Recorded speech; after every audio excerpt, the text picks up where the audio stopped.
ಈ ರಾತ್ರಿ ಪರಿಶುದ್ಧಾತ್ಮ ದೇವರೇ, ನನ್ನ ಅಪರಾಧ ಕ್ಷಮಿಸಿ, ನನ್ನ ಜೀವನ ದೇವರೇ ನೀನು ಕೊಡುತ್ತೇನೆ. ಅಭಿಷೇಕ ಬೇಕು, ಆಶೀರ್ವಾದ ಬೇಕು. ಫಿಲಿಪ್ಪನು ಅಡಿವೆ ಸ್ಥಳದಲ್ಲಿರುವನಿಗೆ ಸುವಾರ್ತೆ ಹೇಳಿದ. ಆ ಸುವಾರ್ತೆ ಒಬ್ಬನು ಅಂದರೆ ರಕ್ಷಕನು ಯೇಸು ಈ ಲೋಕಕ್ಕೆ ಬಂದನು, ಪ್ರಾಣ ಕೊಟ್ಟನು, ಆತನೇ ನಜರೇತಿನ ಯೇಸು. ಆ ಯೇಸು ಎಂಬಂತ ಸುವಾರ್ತೆಯಲ್ಲಿ ಸಾರಿದಾಗ ಅವನು ನಂಬಿ ಬ್ಯಾಪ್ಟಿಸಮ್ ಮಾಡಿಕೊಂಡ. ಬ್ಯಾಪ್ಟಿಸಮ್ ತೆಗೆದುಕೊಂಡ ಮೇಲೆ ಫಿಲಿಪ್ಪನಿಗೆ ಮತ್ತೆ ದೇವರಾತ್ಮನು ಎತ್ತಿಕೊಂಡು ಹೋದನು. ಈ ರಾತ್ರಿ ಪ್ರಿಯರೇ, ಇನ್ನ ಯಾರಿಗೆ ವಿಶ್ವಾಸನಾಗಿಲ್ಲ, ಇನ್ನ ಯಾರು ಪಾಪಕ್ಕೆ ಪಶ್ಚಾತ್ತಾಪಟ್ಟಿಲ್ಲ, ಅವರು ಪಡೋಣ. ಮತ್ತು ಎರಡನೇದಾಗಿ ಹೇಳುತ್ತದೆ, ಉಪವಾಸ ಮಾಡುವ ದೈವ ಜನರೇ, ನೆಹೆಮೀಯನ ಕಾಲದಲ್ಲಿ ಜನರು ತಮ್ಮ ಪಾಪಗಳು, ತಮ್ಮ ಪೂರ್ವಿಕರ ಪಾಪಗಳು ಹೇಳಿಕೊಂಡು ಪ್ರಾರ್ಥಿಸಿದರು. ಮತ್ತು ಮೂರನೇ ಹಂತದಲ್ಲಿ ನೋಡುತ್ತೇವೆ, ಅವರು ದೈವ ಭಕ್ತಿಲ ಜನರ ಸಹವಾಸವನ್ನು ಬಿಟ್ಟರು. ಪ್ರಾರ್ಥನೆ ಇಲ್ಲ, ಅಭಿಷೇಕ ಇಲ್ಲದ ಜನರ ಸಹವಾಸ ಮಾಡಿಬಿಟ್ರೆ ಅದರ ಅರ್ಥ ನೀವು ಜನರೊಟ್ಟಿಗೆ ಜೀವನ ಮಾಡಬಾರದು ಅಂತಲ್ಲ. ಅದರ ಅರ್ಥ ಏನಂದ್ರೆ, ನಿಮಗೆ ಆತ್ಮೀಯವಾಗಿರುವ ಫ್ರೆಂಡ್ಸ್ ಇರಲಿ, ಪ್ರಪಂಚದ ಕೆಲಸ ಮಾಡುವ ಕೆಲಸ ಮಾಡಿರಿ, ಆದ್ರೆ ನಿನ್ನ ಸ್ನೇಹಿತರು ಯಾರಿದ್ದಾರೆ?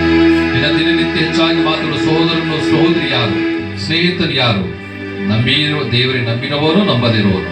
ಒಂದು ವೇಳೆ ನೀವು ನಂಬದ ಸಹವಾಸ ಮಾಡ್ತೀರಿ, ಪ್ರೇರಿತ ಸಹವಾಸ ಮಾಡಿದ್ರೆ ಅಂದ್ರೆ ನಿಧಾನವಾಗಿ ನಾವು ಆತ್ಮಿಕ ಜೀವಿತ ಕಳ್ಕೊಳ್ಳುತ್ತೇವೆ, ಅಭಿಷೇಕ ಕಳ್ಕೊಳ್ಳುತ್ತೇವೆ, ದರ್ಶನಗಳು ಕಳ್ಕೊತೇವೆ, ಕೊನೆಗೆ ದೇವರಿಲ್ಲ ಅಂತ ಮಟ್ಟಕ್ಕೆ ಬರುತ್ತೇವೆ. ಒಂದು ವೇಳೆ ಪ್ರಾರ್ಥಿಸುವ ಜನರ ಸಹವಾಸ ಮಾಡಿದರೆ ನಿನ್ನ ಹೆಚ್ಚಿನ ಬಲ, ಅಭಿಷೇಕ ಕಾಣುತ್ತೀರಿ. ಈ ರಾತ್ರಿ ಯಾರಾಗಿದ್ದೇವೆ? ಲೂದ್ಯಳು ಎಂಬ ಸ್ತ್ರೀಗೆ ಅಲ್ಲಿ ಪೌಲನ ಒಂದು ಸ್ವಾರ್ಥ ಸಾರವಾಗ ಲೂದ್ಯಳು ದೇವರ ವಾಕ್ಯದ ಕಡೆ ಮನಸ್ಸು ಕೊಟ್ಟಾಗ ಅವಳ ಹೃದಯದ ಕರತನ್ನು ತೆಗೆದನು ಮತ್ತು ಅವಳು ದೇವರಿಗೆ ನಂಬಿದಳು. ಅವಳ ಮನೆಯವರೆಲ್ಲ ಬ್ಯಾಪ್ಟಿಸಮ್ ಆಯ್ತು. ಈ ರಾತ್ರಿ ನಿಮ್ಮ ಮೂಲಕ ನಿಮ್ಮ ಮನೆ, ನಿಮ್ಮ ಕುಟುಂಬ, ನಿಮ್ಮ ಸಹೋದರ ಸಹೋದರಿ ದೇವರ ಬಳಿ ಬರಲಿ.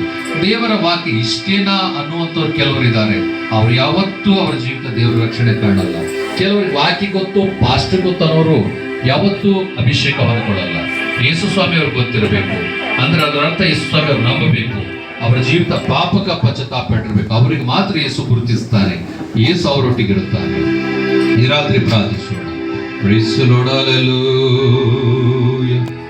Praise the Lord, praise the Lord. ಹೃದಯದಲ್ಲಿ ತುಂಬಿತು ಪಾಪ, ಪಾಪ ತುಂಬಿ ಹಾಳಾಗಿತ್ತು ಹೃದಯ. ಹೃದಯದಲ್ಲಿ ತುಂಬಿತು ಪಾಪ, ಪಾಪ ತುಂಬಿ ಹಾಳಾಗಿತ್ತು ಹೃದಯ, ಹಾಳಾಗಿತ್ತು ಹೃದಯ, ಹಾಳಾಗಿತ್ತು ಹೃದಯ, ಹಾಳಾಗಿತ್ತು ಹೃದಯ. ಹೃದಯದಲ್ಲಿ ತುಂಬಿತು ಆಮೆನ್, ಪಾಪ ತುಂಬಿ ಹಾಳಾಗಿತ್ತು ಹೃದಯ. ಎಲ್ಲ ಹೃದಯದಲ್ಲಿ ತುಂಬಿದ ಪಾಪಗಳನ್ನು ಅರಿಕೆ ಮಾಡುವುದಾದರೆ ಬೈಬಲ್ ಹೇಳುತ್ತದೆ, ಅವರಿಗೆ ರಕ್ಷಣೆ ಆಗ್ತದೆ, ಅವರಿಗೆ ನಿತ್ಯ ಜೀವ ಸಿಗ್ತದೆ. ಪ್ರಿಯರೇ, ಪಾಪಗಳನ್ನು ಆರಿಕೆ ಮಾಡೋಣ. ಹಾಳಾಗಿತ್ತು ಹೃದಯ, ಹಾಳಾಗಿತ್ತು ಹೃದಯ, ಹಾಳಾಗಿತ್ತು ಹೃದಯ. ಕಷ್ಟದಲ್ಲಿ ಸಾಗುತ್ತಿತ್ತೋ ಜೀವನ, ಕಣ್ಣೀರಲ್ಲಿ ಮುಳುಗಿತೋ ಬದುಕು. ಕಷ್ಟದಲ್ಲಿ ಸಾಗುತ್ತಿತ್ತೋ ಜೀವನ, ಕಣ್ಣೀರಲ್ಲಿ ಮುಳುಗಿತು ಬದುಕು. ಇದರಿಂದ ಬೆಳೆಸುವರನ್ನು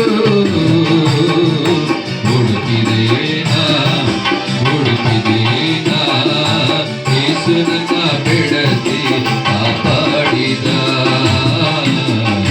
ಯೇಸುನನ್ನ ಬೆಳೆಸಿ ಕಾಪಾಡಿದ. ಪ್ರಿಯರೇ, ದೇವರ ಹಸ್ತಕ್ಕೆ ಒಪ್ಪಿಸೋಣ. ಪಾಪದಿಂದ ಬೆಳೆಸುವವರನ್ನ ರಕ್ಷಿಸುವ ದೇವರಿಗೆ ನಮ್ಮ ಬದುಕನ್ನು ಒಪ್ಪಿಸೋಣ. ಹುಡುಕುವುದಾದರೆ ಆತನು ಬರುತ್ತಾನೆ, ತಟ್ಟುವುದಾದರೆ ಆತನು ತೆರೆಯುತ್ತಾನೆ.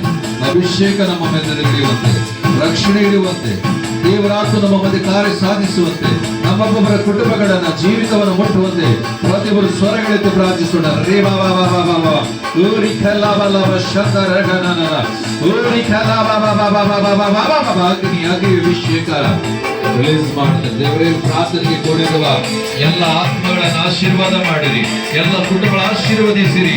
ಪವಿತ್ರಾತ್ಮನೆ ತುಂಬಲ್ಪಡಲಿ, ಅಗ್ನಿ ತುಂಬಲ್ಪಡಲಿ, ಜೀವನ ತುಂಬಲ್ಪಡಲಿ. ಐಕ್ಯಪ್ರ ದೇಶದ ಕಂಚಿಗೆ ದೇವರೇ ನಿನ್ನ ಬಲವನ್ನು ಪಡ್ಕೊಂಡು, ರಕ್ಷಣೆ ಪಡ್ಕೊಂಡು, ವ್ಯಕ್ತಿತ್ವ ಪಡ್ಕೊಂಡು, ಹಾಗೆ ಇಲ್ಲಿನ ಪ್ರತಿಯೊಬ್ಬರು ಪವಿತ್ರಾತ್ಮರ ಸಾನ್ನಿಧ್ಯ ಎಲ್ಲ ಪ್ರಾರ್ಥನೆ ಮಾಡಿ ಸ್ತೋತ್ರ ಮಾಡಿ ದೇವರೇ ಪ್ರಾರ್ಥನೆ ಕುಟುಂಬ